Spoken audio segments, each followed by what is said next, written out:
Hello three family. तो कैसे हो आप सभी लोग? आई होप कि आप सभी लोग बढ़िया हो। अगर आप सभी लोग को बढ़िया होना भी चाहिए। तो पिछला एपिसोड काफ़ी इंटरेस्टिंग था और काफ़ी कुछ हमने पिछले एपिसोड में देखा था, लेकिन वो सब मैं बताऊं उससे पहले लाइक से सब्सक्राइब मार दो फटाक से यार, ज़्यादा टाइम नहीं है, वेस्ट मत किया करो। तो लाइक से सब्सक्राइब कर दिया है, कमेंट भी जाकर कर दो, फिर कुछ अच्छा सा कमेंट करना।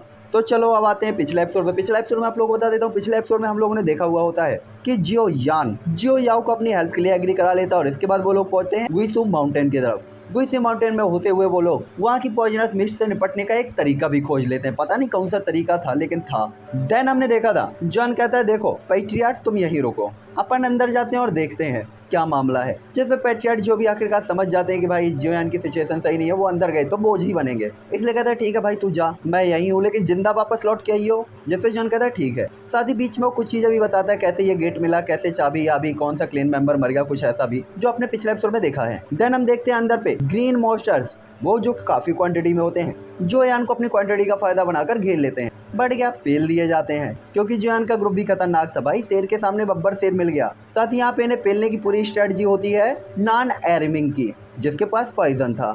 साथ ही जियो झान ने भी यहाँ पे काफ़ी ज़्यादा झन्नाटेदार अपने पंच बढ़ाए हुए होते हैं। जिसके बाद हम देखते हो कि वहाँ पे अपेयर होते हैं कुछ बीस्ट, जिनका नाम था रॉक वार बीस्ट। काफ़ी स्ट्रॉन्ग थे और जो यान उनसे फाइट करते हुए पिलर भी जाता है और इंजर्ड हो जाता है। जहाँ ले सालोंग उन्हें पिल खिलाते हैं, कहते हैं भाई तू साइड में रह, तू ज़्यादा उड़ी में मत रहे, क्योंकि 5 स्टार इंटरमीडिएट लेवल के बीस्ट थे। जहाँ दूसरी तरफ जियो जान उनसे फाइट कर रहा होता है और उसके बैरियर को वो तोड़ भी नहीं पा रहे होते बीस्ट। तो ये एपिसोड मैं वहीं पे एंड कर देता हूँ। इसके बाद ये एपिसोड स्टार्ट होता है, जस्ट वहीं से कान में ईयरफोन घुसे लो, कुर्सी की पेटी बांध लो और आ जाओ एपिसोड पे।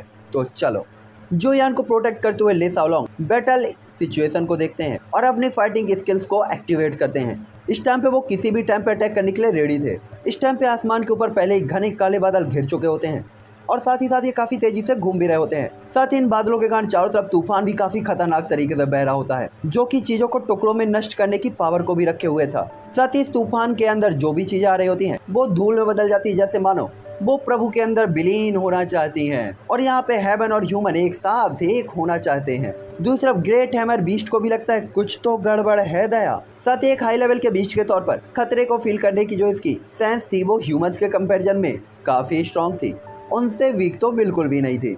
इसीलिए वो बीस्ट तुरंत ही फुंकारने लगता है और अपने पैरों से जमीन को रौंदते हुए अपने बड़े से सिर को हिलाने लगता है और काफ़ी बेचैन होता है। दूसरे ले सालोंग और बाकी लोग भी काफ़ी ज़्यादा टेंशन में होते हैं, क्योंकि उन्होंने देखा था कि जायंट हैमर बीस्ट की बॉडी से रेड लाइट साइन हो रही थी और उसका जो बॉडी था वो तेजी से सूज रहा होता है। साथ ही उसकी बॉडी जो कि एक छोटे से पहाड़ के बराबर थी फूलती जा रही होती है और साथ ही साथ उसकी आंखें ब्लड रेड होती जा रही होती हैं। साथ ही वो अपनी हैमर टेल को जहाँ भी घुमा रहा होता है टुकड़ों में जमीनें टूटती जा रही होती है। तभी ले सालोंग तुरंत ही कहते हैं नहीं, ये हैमर बीस्ट खून का प्यासा हो चुका है, इसने अपनी बुद्धि खो दी है, इसीलिए वे अपने ब्लड एसेंस को जलाकर अपनी पावर को बढ़ा रहा है हम सभी को मारने के लिए।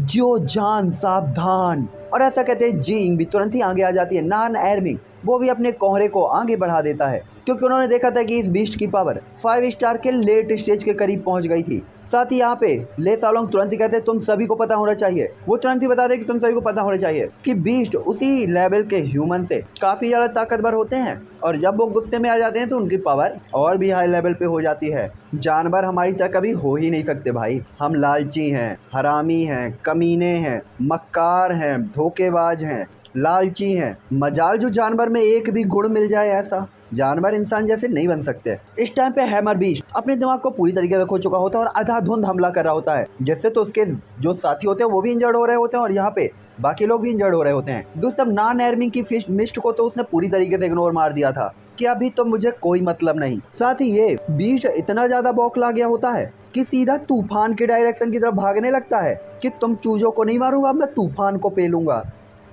दूसरा ले सालोंग तुरंत कहते कोई फर्क नहीं पड़ता, हमें क्या कीमत चुकानी पड़ेगी, हमें खुद को बचा के रखना और इस तूफान से बचने के लिए टाइम को बचाना है।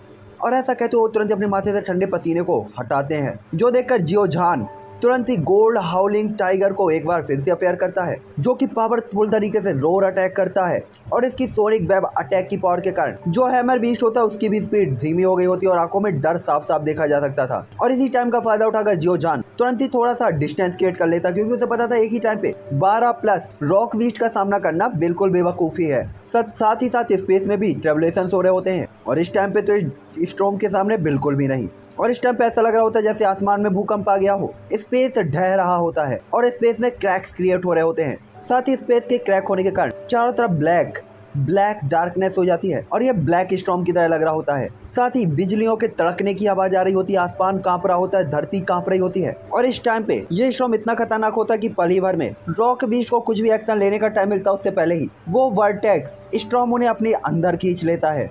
तभी हर कोई बड़े जायंट हैमर बीस्ट को हवा में लटके हुए देखा तो उनकी तो सांसें थम गई होती कि इतना पावरफुल बंदा इतनी आसानी से स्टॉर्म के अंदर फंस गया। साथ ही स्टॉर्म के अंदर बीस्ट की बॉडी को फाड़ कर फेंक दिया जाता है। तभी सभी लोग फैंग की तरफ देखते हैं तो उन्हें पता चलता है कि यह फैंग का पावरफुल अटैक 9 लेयर डांस था, जो कुछ ज्यादा ही पावरफुल था, जिससे तो हर कोई हैरान रह जाता है कि वास्तव में ये अटैक कितना पावरफुल था, कितने पावरफुल बीस्टों को भी ऐसे उड़ा दिया। जिसपे जो जान तुरंत ही कहता है अगर फ्यूचर में मेरा सामना फैंग जैसे आधे पागल इंसान के साथ होता है तो मैं निश्चित तौर पर अपनी बैटल स्किल्स को पहले से ही रेडी रखूंगा ताकि ये अपनी बैटल स्किल को शो ना कर पाए। तभी जिंग भी जो यान की तरफ देखते हुए कहता है ये सही है, ये बहुत डरावना था। 1 दर्जन से भी ज्यादा 5 स्टार इंटरमीडिएट लेवल के बीस्ट इतनी आसानी से मर गए। और इसके बाद वो जो यान की तरफ आगे बढ़ते हुए जो यान की चोटों को देखती है तो यान तुरंत ही कहता है मैं ठीक हूँ, लेकिन ये स्टॉर्म वास्तव में खतरनाक था, क्या ये वास्तव में फैंग का अटैक था? और ऐसा कहते हुए जान तारीफ भी करता है फैंग की। तभी वो कहती है ये बस मैजिकल कोर अब इसी के हाथों लगने वाले हैं और ये स्टॉर्म भी इसने क्रिएट किया है, लगता है इस स्टॉर्म से इसे काफी प्रॉफिट मिलेगा। तभी जो यान कहता है वैसे इस पूरे बीस्ट की बॉडी हमारे काम आ सकती है, तो स्टॉर्म को कंट्रोल करो और इस पूरे बीस्ट की बॉडी को बचाने की कोशिश करो। तभी नॉन एयरविंग भी कहता है 5 स्टार इंटरमीडिएट लेवल का मैजिकल कोर, हुर्रे!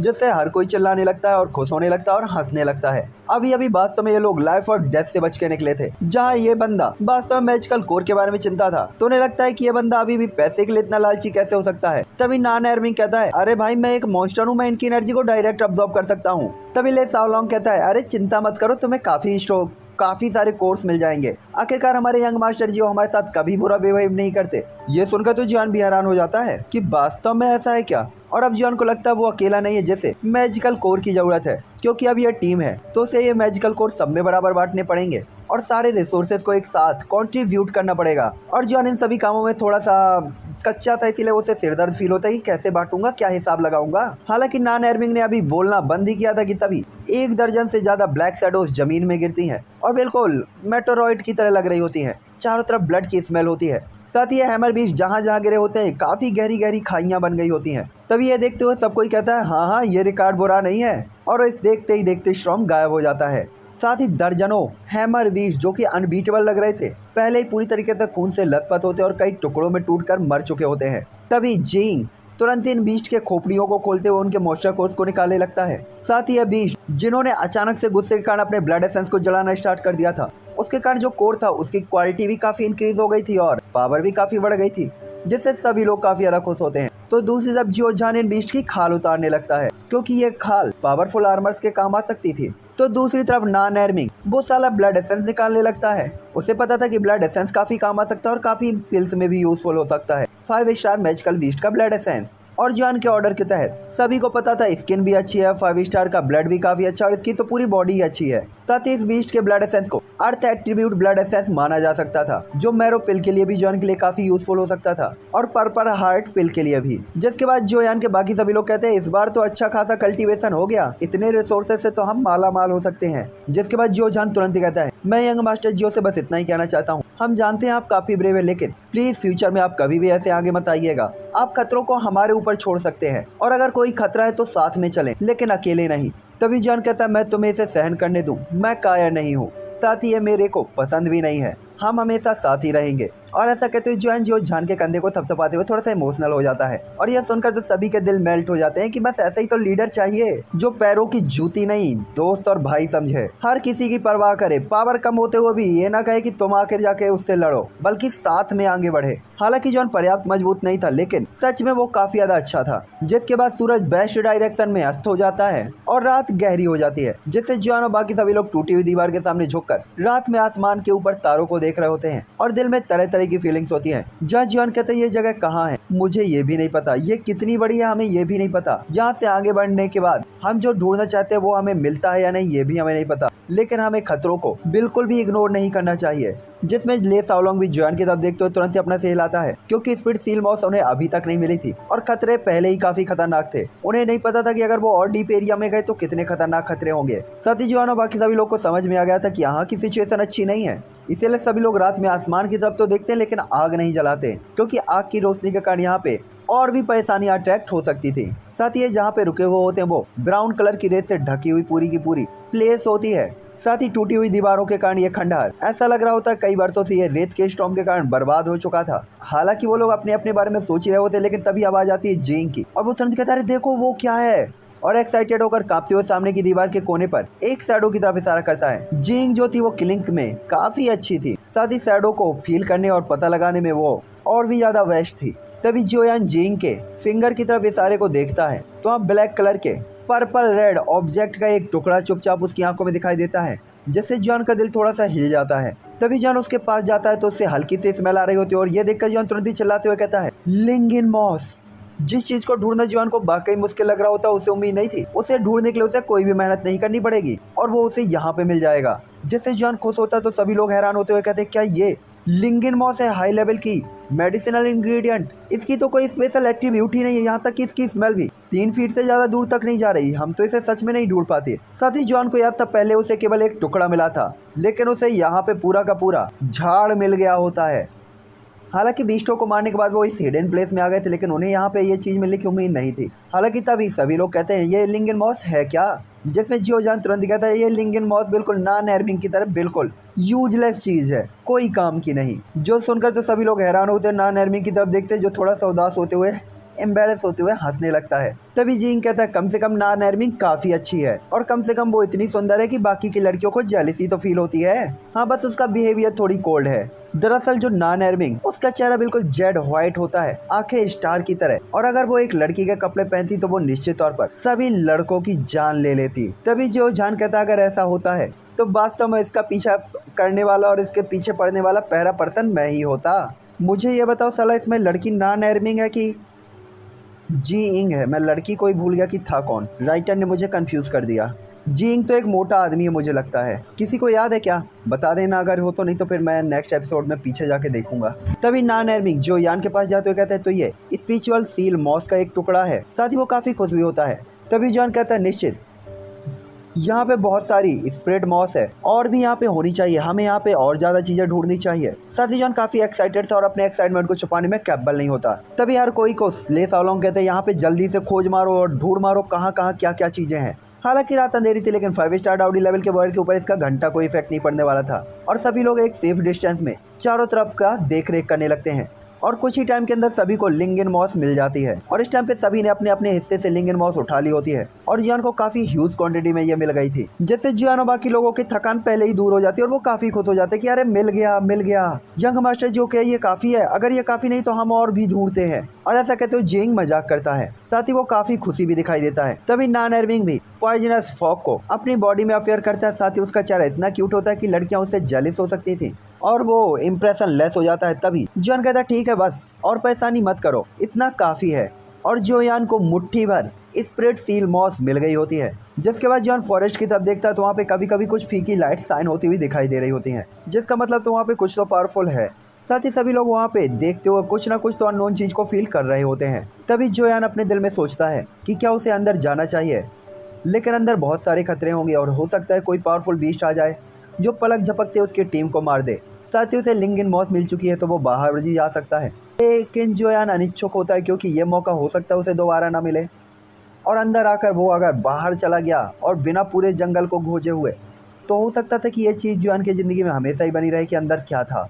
इसलिए जॉन दिल ही दिल में काफ़ी संघर्ष करता है कि उसे क्या करनी चाहिए। तभी जॉन की बॉडी से एक व्हाइट लाइट निकलती है जो हवा में घूमते हुए हर कोई एक्शन ले पाता उससे पहले ही गायब हो जाती है। जिसके बाद ओल्ड जान की आवाज़ आती है, जिससे जॉन काफ़ी एक्साइटेड हो जाता है। और ओल्ड जान कहते हैं लड़के तुमने तो इस बार काफ़ी ज़्यादा यूजफुल चीज़ें उठा ली हैं। साथ ही अभी अभी मैंने यहाँ पे किसी स्काई फायर को भी फील किया है, कुछ पावरफुल थी वो, ये भी काफी अनबीटेबल है। तभी जॉन कहता है मैं समझ गया कि आप क्या कहना चाहते हैं। और जॉन काफी क्यूरियस होते हुए पूछता है लेकिन मैं वास्तव में नहीं समझ पा रहा कि वो क्या है। तभी जान लाओ कहते हैं मैं वास्तव में नहीं कह सकता छोटे साथी कि तुम इतने ज्यादा लकी कैसे हो सकते हो, बस इतना समझो कि इस बार तुम बिल्कुल सही जगह पर आए हो। साथ ही मैंने अभी इस चीज़ को अभी फील किया, इसीलिए मैं खुद को बाहर टावर के बाहर लाने से रोक नहीं पाया। और वहाँ पे एक सच में एक स्काई फायर है, लेकिन मैं ये पता नहीं लगा पा रहा कि उसे स्काई फायर रैंकिंग में कौन सी रैंकिंग पर रखा गया है। तभी जॉन भी काफ़ी ज़्यादा खुश हो जाता है कि वास्तव में क्या ऐसा है। तभी ओल्ड जॉन कहते हैं हो सकता है कि वहाँ पे तुम्हें स्पिरिट सील भी मिल जाए। लड़के, तुम्हें पता होना चाहिए कि तीनों चीज़ों को ऑब्जर्व करने के बाद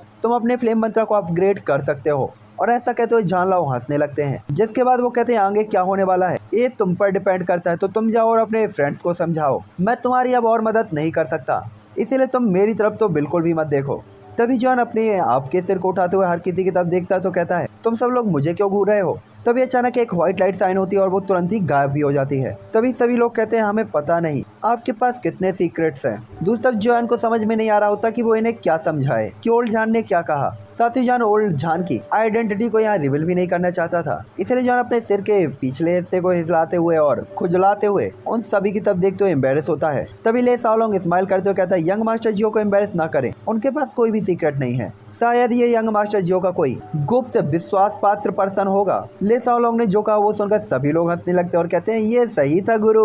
साथ ही उन्हें पता था कि हर किसी के अपने अपने सीक्रेट होते हैं और क्योंकि जॉन उन्हें नहीं बता पा रहा था तो इसका भी कोई ना कोई रीजन होगा। तभी जॉन कहता अभी एक बात है और मैं चाहता हूँ आप सब इस पर फैसला करें। और इसके बाद काफी कॉन्फिडेंट तरीके से जॉन अपना मन बनाते हुए सभी को देखता है और कहता है जॉन कहता है यहाँ पे दो चीजें मुझे फील हुई हैं जो एक ही कोई पॉइंट में एक साथ है और ये काफी रेयर भी हैं क्योंकि ये दोनों काफी अलग अलग चीजें हैं। पहला स्पिरिट सील और इसके अलावा मुझे लगता है वहाँ एक स्काई फायर भी होनी चाहिए। साथ ही एक टाइम पे जहाँ पे ये चीजें एक साथ हैं मुझे लगता है वो जगह खतरनाक भी होगी। साथ ही खतरा काफी खतरनाक हो सकता है, इसीलिए ये आप पर डिपेंड करता है कि आप आगे बढ़ना चाहेंगे या घर वापस जाना चाहेंगे। जिसके बाद जॉन आगे कहता है हालांकि स्काई फायर और स्पिरिट सील काफी ज्यादा अट्रैक्टिव है, लेकिन स्पिरिट सील वो चीज है जिसकी मुझे तत्काल जरूरत है। साथ ही जॉन इस चीज के लिए अपनी टीम की जान को जोखिम में कभी नहीं डाल सकता था।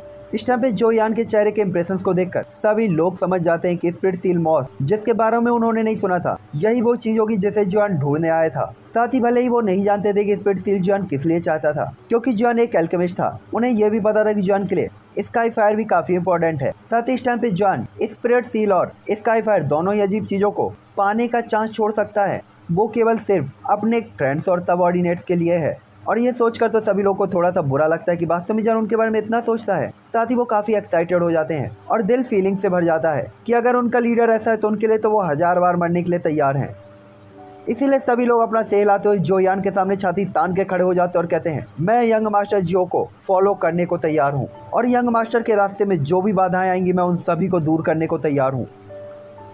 अगर गॉड भी यहाँ मुझे रोकने के लिए आते हैं तो मैं उन्हें भी रोक दूंगा। हालांकि ये प्लेस काफी खतरनाक है, लेकिन मैं अपनी मौत तक लड़ूंगा और बिल्कुल भी पीछे नहीं हटूंगा। ले साओलोंग की बात को सुनते हुए सभी की आंखें कमिटेड तरीके से आग की तरह जलने लगती है। जिसके बाद सभी लोग कहते हैं इस टाइम पे तो भले ही हमारे सामने ड्रैगन का पूल हो या कि बाघ की मान, हम बिना सोचे समझे आपके लिए उससे फाइट करने को तैयार हैं। सभी को पता था कि अगर उन्हें अपनी लाइफ में पावरफुल बनना है और ग्रोथ करना है तो उन्हें लाइफ और डेथ के बैटल तो लड़ने ही पड़ेंगे। आखिरकार कौन सा ऐसा पावर हाउस था जो सिर्फ कल्टीवेशन करके बिना एक्सपीरियंस के और बिना फाइट किए ही सुप्रीम पोजीशन पे पहुंच गया हो। साथ ही फ्यूचर के बारे में किसी को नहीं पता था, लेकिन आगे बढ़ने के लिए हर कोई बिना किसी डर के तैयार था। दूसरी तरफ इसी टाइम पे हमें जो मैंसन दिखाया जाता है जहाँ पे एक सुंदर सी फिगर एक कमरे के अंदर आगे पीछे घूम रही होती है। उसके डेस्क के ऊपर लाल मोमबत्ती जल रही होती है जिसमें उसका अट्रैक्टिव चेहरा और भी अट्रैक्टिव लग रहा होता है और ये जेनी होती है, हमारी glamorous beautiful beauty queen jenny. और इस टाइम पे जोयान के चले जाने के कारण जेनी के दिल में हो रही होती है बेचैनी। साथ ही जॉन ने ग्रीन स्पिरिट बीस्ट का सामना किया और इसके बाद रॉक बीस्ट का सामना किया, लेकिन इस टाइम पे जेनी भी सीरियस थी। उसे नहीं पता था कि क्या ये रीजन ब्लड कॉन्ट्रैक्ट के कारण है या फिर इसलिए क्योंकि वो लड़की है या फिर प्यार की बीमारी के कारण ऐसा हो रहा है। हालांकि जेनी चाहती थी कि वो और चिंता ना करे, लेकिन ये चिंता दिन ब दिन बढ़ती ही जा रही होती है। वो बस चाहती थी कि जॉन उसके सामने आ जाए और बोले मैं ठीक हूँ। साथ ही कोई भी चीज उसे शांत नहीं कर पा रही होती, इसलिए जेनी तुरंत ही कहती क्या मुझे जाकर देखना चाहिए, और वो खुद से ही बड़बड़ा रही होती है। उसके गुलाबी होठ उसके दांतों के बीच फंसे हुए होते हैं। दूसरा वो से हिडन प्लेस के ऊपर जो यान आसमान के ऊपर जहां तक देख सकते थे केवल रात की एक मोटी स्याही छाई हुई होती है। साथ ही यह जगह हजारों मील तक फैली हुई होती है, आसपास सिर्फ अंधेरा ही अंधेरा रात का। तभी जॉन कहता है ले साओलोंग कहता है अगर हम इसी तरीके से खोजते रहे तो हम में से कुछ लोग अपनी पावर के साथ कुछ महीनों तक भी स्काई फायर और स्पिरिट सील को नहीं खोज पाएंगे। तभी जो यान भी अपना सेला तो इतने बड़े प्लेस को देखता है। कुछ टाइम के लिए तो वो भी कुछ नहीं कर सकता था, लेकिन जीइंग की तो नजर रात में काफी ज्यादा तेज होती है।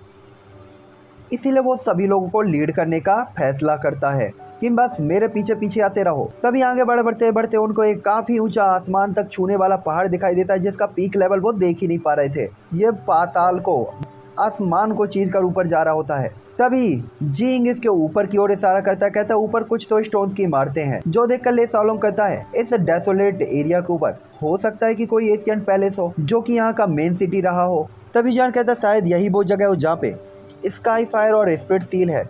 और ऐसा कहते हुए जान की आंखें साइन होने लगते हैं और जान कहता है चलो चलते और चल कर देखते हैं। जैसे भीड़ तुरंत ही जान की तरफ शेर लाते हुए ऊपर की तरफ उड़ जाती है। साथ ही माउंटेन के ऊपर जो कि एक एशियन पैलेस था, वो काफी ऊंचा था और काफी बड़े एरिया को कवर कर रहा होता है।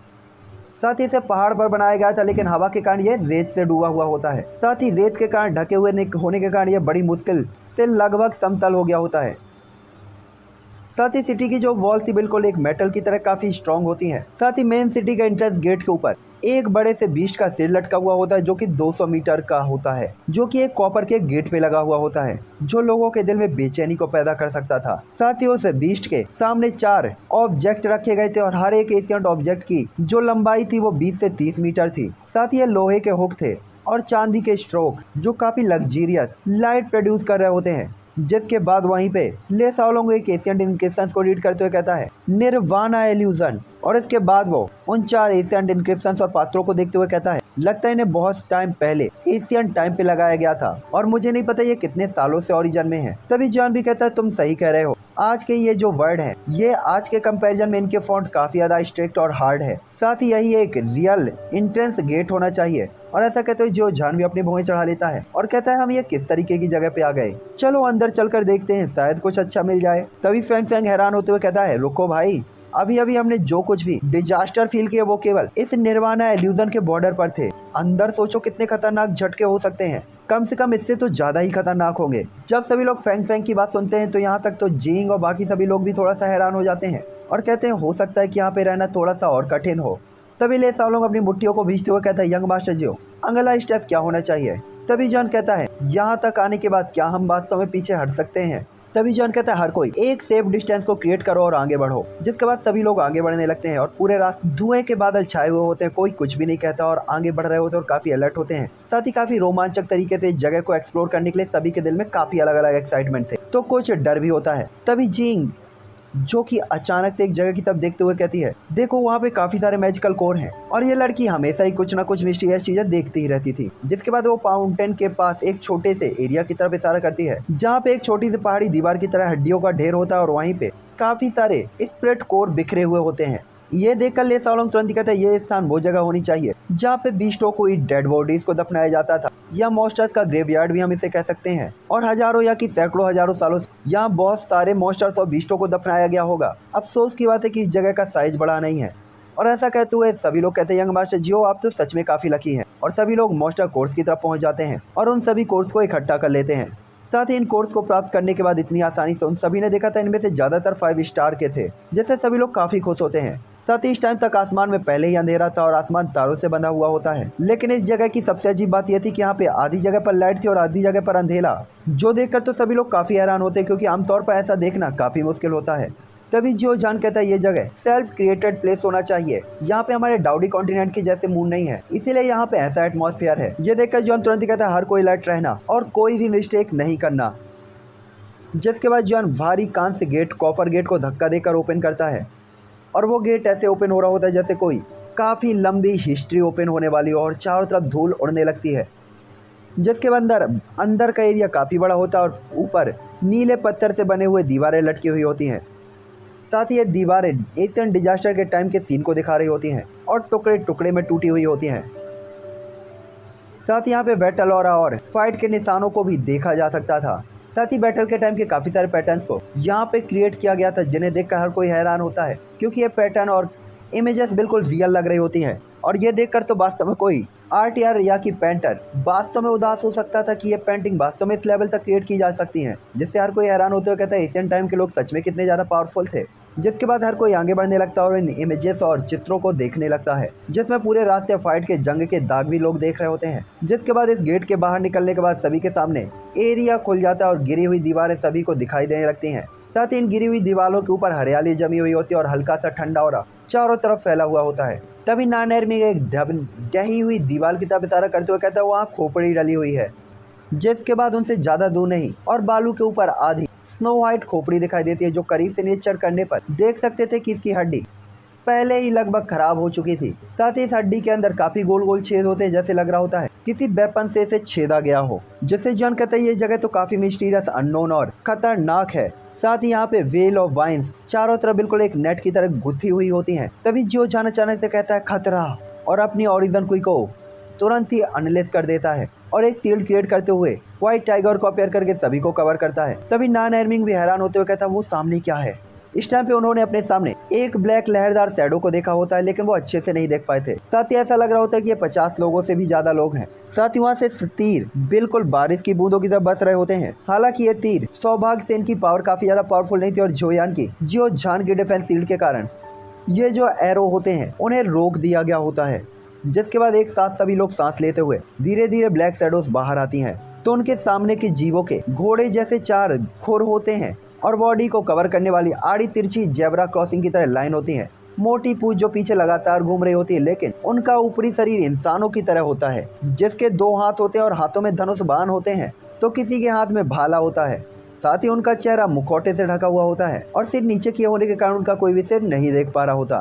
साथ ही ये काफी ज्यादा होशियार भी लग रहे होते, क्योंकि तीर और कमान को ये लड़खड़ाते हुए अटैक कर रहे होते, तो डॉज करना भी जान रहे होते हैं, जिससे कोई भी फील कर सकता था कि इनकी बुद्धि तेज है। तभी ये देखकर जिंग कहता है ये क्या ये सेंटोर हो सकता है जो डाउडी कॉन्टिनेंट के अंदर ईस्ट फॉरेस्ट में दिखाई देता है। तभी ले साओलोंग कहते हैं नहीं, डाउडी कॉन्टिनेंट के अंदर दिखाई देने वाला सेंटूर तो सिर्फ 3 स्टार डाउडी लेवल का मॉन्स्टर है प्रेजेंट टाइम पे, ये कम से कम 5 स्टार डाउडी लेवल के स्टार्टिंग लेवल पर है। ऑक्सन हाउस के हेल्पिंग मैनेजर होने के नाते वो काफी सारे मैजिकल कोर्स से फेमिलियर था और वो काफी सारे बीस्टों के बारे में भी जानता था। जिसके बाद ले साओलोंग कहता है ये एशियन टाइम में फेमिलियर और फेमस सेंटोर बिचेस होनी चाहिए, जिनके चेहरों पे मुखौटों को देखा जाता था।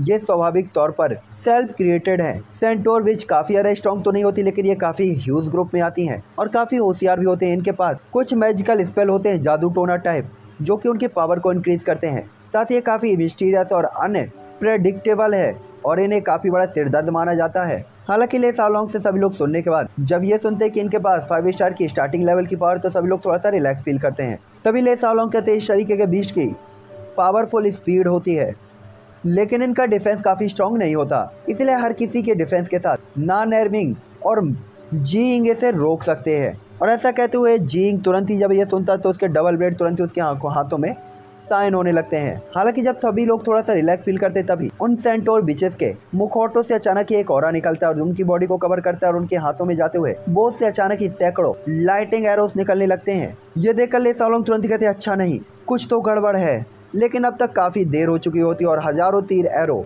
उनकी तरफ एयर में ट्रेवल होते हुए आ रहे होते हैं। साथ ही ये तीर बिल्कुल एक लाइन से आ रहे होते हैं, जहाँ पे एक तीर हिट कर रहा होता है, दूसरा तीर भी वहीं पे हिट कर रहा होता है और कंटिन्यू तीर के अटैक के कारण ये तीर जो जान की शील्ड को भी चीरते हुए अंदर की तरफ आने लगते हैं और एक एरो तो जो यान की तरफ बढ़ जाता है, जिससे जॉन के माथे में लगभग सिर दर्द होने लगता है और ये जॉन के सिर से 10 इंच दूर होता है कि जॉन को लगभग मौत फील हो गई थी। तभी सभी लोग कहते हैं वास्तव में इन सेंटोर बिचेस की तो बुद्धि काफी तेज है, इन्होंने पता लगा लिया कि हमारा लीडर जोयान है और उसकी ताकत सबसे कम है, इसीलिए वास्तव में वो उसे टारगेट पे ले रहे हैं। और क्योंकि हमारा यंग मास्टर जो के साथ ब्लड कनेक्शन है, अगर उनकी डेथ होती है तो हम लोग भी मारे जाएंगे। साथ ही हम हमेशा ही अपने दिल में गिल्टी फील करेंगे कि हम उन्हें कभी भी अच्छे से नहीं बचा पाए। साथ ही हम वास्तव में हाई लेवल के बीस्टों से बच के आ गए हैं और हमें उम्मीद नहीं कि हम वास्तव में स्टार्टिंग लेवल के बीस्टों का सामना नहीं कर पाएंगे।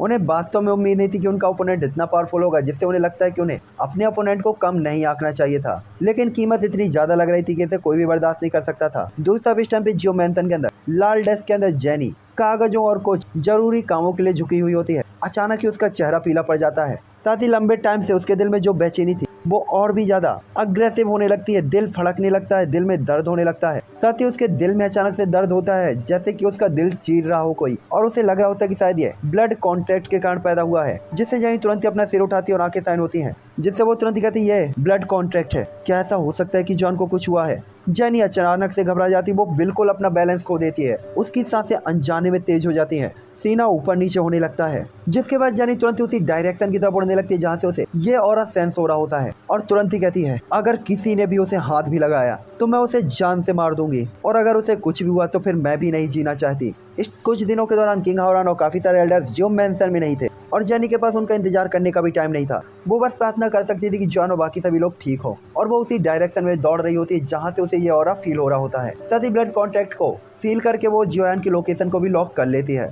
साथ ही जेनी को अपने दिल में काफ़ी गिल्टी फील हो रहा होता कि आखिरकार वो जियोन के साथ क्यों नहीं गई। साथ ही उसे काफ़ी नफरत हो रही होती है खुद से। उसे अपने दिल में पहले से ही पता था कि जहाँ पे स्पिरिट सील मॉस होगी वो जगह नॉर्मल तो नहीं हो सकती। वो बस जल्दी से जल्दी जियोन को ढूंढना चाहती थी। साथ ही उसने अपने दिल में डिसाइड कर लिया था कि वो बस अब जो यान के साथ ही जिएगी और उसी के साथ ही मरेगी। हालांकि तभी जो यान के सामने वो तीर पहुंच जाता है और जियोन तो आंखें बंद कर लेता कि बस अब मरने वाला हूँ। लेकिन तभी अचानक एक गोल्डन लाइट साइन होती है जिससे जियोन की बॉडी पे खून फैल जाता है और वो पीछे की तरफ उड़ जाता है, जिससे हर कोई निराश होता है कि बस जो यान मर गया और जो यान को एरो लग गया और बस अब ब्लड कॉन्ट्रैक्ट की सजा उनको मिलने वाली है। लेकिन तभी सभी लोग वहाँ पे देखते हैं कि जो यान की बॉडी के जस्ट सामने गोल्डन टावर तैर रहा होता है जो एक वॉल को क्रिएट किया होता है और उसके पीछे जियोन जोर जोर से हाँफ रहा होता है, जिससे तो सभी लोग कहते हैं हे भगवान, यंग मास्टर जियो को कुछ नहीं हुआ, वो जिंदा है। सभी क्या के इंटरेस्टेड तरीके से जियोन को हैरानगी से देख रही होती है। सभी को पता चला कि जियोन ने वास्तव में गोल्डन टावर को वहाँ पे अपेयर किया था, जिसका साइज तो बड़ा नहीं था लेकिन इसने समय रहते उस एरो को रोक दिया था। दूसरी तरफ जियोन भी हैरान रहता है कि वास्तव में ये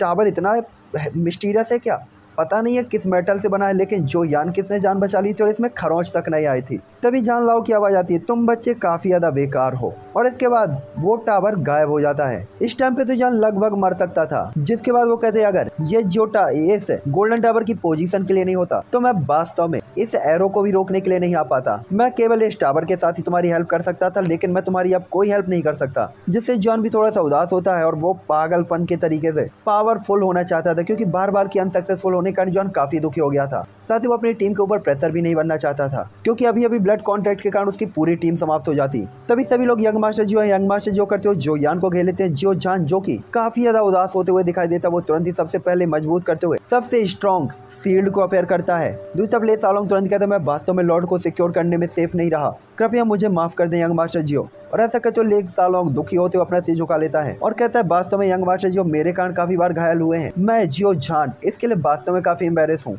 और सभी एक एक करके अपने अपराध को कबूलते हैं। तो जियोन सभी के ईमानदार चेहरों को देखते हुए कहता है ये तुम्हारी गलती नहीं है, तुमने कुछ भी गलत नहीं किया, ऐसा इसलिए क्योंकि मेरी पावर काफी कम है, जिसके कारण तुम सबको भी पीछे हटना पड़ता है। और इस तीन ने अभी अभी मेरे साथ तुम सभी को ही लगभग बर्बाद कर दिया था। वास्तव में मुझे अपनी लाइफ को लेकर थोड़ा चिंतित होना चाहिए। जिसके बाद जॉन तुरंत ही एक पिल को लेकर उसे स्वलो कर लेता है और अपनी पावर को धीरे धीरे रिकवर कर लेता है। तभी ले सालोंग कहते हैं यंग मास्टर जियो आपको प्रोटेक्ट करना हमारी रिस्पॉन्सिबिलिटी है, आपके ऊपर आया हुआ खतरा हटाना हमारी जिम्मेदारी है। वास्तव में हम ऐसा नहीं कर पाए। दूसरा पेन बीच ने अभी काफी सारे एरोस को चार्ज किया था, इसलिए हो सकता है कि सेकंड शिफ्ट में एरो को चार्ज करने के लिए कुछ टाइम लगने वाला था। दूसरे टाइम पे जॉन बार बार सोच रहा होता है कि वो कई बार इंजर्ड हुआ है और कई बार उसने अपनी लाइफ को खतरे में डाला है। जहाँ हैमर बीस्ट के साथ फाइट करते हुए इंजर्ड हुआ था और ये दूसरी बार था। इस टाइम पे जॉन ले सालोंग और बाकी लोगों को देखता है तो उसे पता था इन्होंने दिल से उसे प्रोटेक्ट करने की हमेशा कोशिश की है। साथ ही उन्होंने उसे एज अ ब्रदर और एज अ मास्टर एक्सेप्ट कर लिया है, जिससे जॉन को भी बिल्कुल भाई और फ्रेंड की तरह उनके लिए अपने दिल में प्यार फील होता है, जो कि हमेशा ही उसका ख्याल रखते थे। हालांकि जॉन भी उनके प्रति काफी उदार और ईमानदार व्यवहार करता था, लेकिन जॉन को हमेशा लगता था कि वो उनके लिए कभी भी अच्छी मदद नहीं कर पाया और कई बार खतरों में पड़कर उसने लगभग कई बार सभी को खतरों में फंसा दिया था। जिसके बाद जॉन कहता आप सब मेरे भाई हैं, मैं तुम में से किसी को नहीं खो सकता। जॉन के चेहरे पे कमिटेड इंप्रेशन होते और जॉन की बात तो सभी के चेहरे पे एक जोरदार थप्पड़ सा मारती है और सभी की अचानक से ब्लड लाइन और खून खोलने लगता है। जिससे ले सालोंग तुरंत ही कहता है यंग मास्टर जियो, उसने सपने में भी नहीं सोचा था कि जियो यान इस टाइम पे ब्लड कॉन्ट्रैक्ट को खत्म कर देगा। ब्लड कॉन्ट्रैक्ट के साथ कोई भी किसी के भी पर्सन की लाइफ और डेथ को अपने हाथों से कंट्रोल कर सकता था और एक ही थॉट के साथ उसे मार सकता था, जिससे वो पर्सन हमेशा ही अपने मास्टर के लिए ऑनेस्ट और ईमानदार रहता था और कभी भी उन्हें धोखा देने की हिम्मत नहीं करता था। और ये अपने सबऑर्डिनेट्स को कंट्रोल करने का काफ़ी नॉर्मल तरीका था। साथ ही उन्होंने शायद ही कभी सुना था कि किसी मास्टर ने अपने स्लैब के ब्लड कॉन्ट्रैक्ट को ख़त्म कर दिया हो और उसकी लाइफ उसके हाथों दे दी हो। तो चलो गाइस, सब इसी के साथ इसी चीज़ को यहीं पे एंड करते हैं और आगे का कॉन्ट्रैक्ट अब हम आगे पढ़ेंगे कि बाकी के सभी लोग के क्या रिएक्ट होते हैं और ये लोग कैसे बचेंगे। मुझे पता है आप सभी लोग काफ़ी एक्साइटेड हो जाएंगे, जोयान को गले से उठा लेंगे, दिल काफ़ी खुश हो जाएगा, कहेंगे हमारा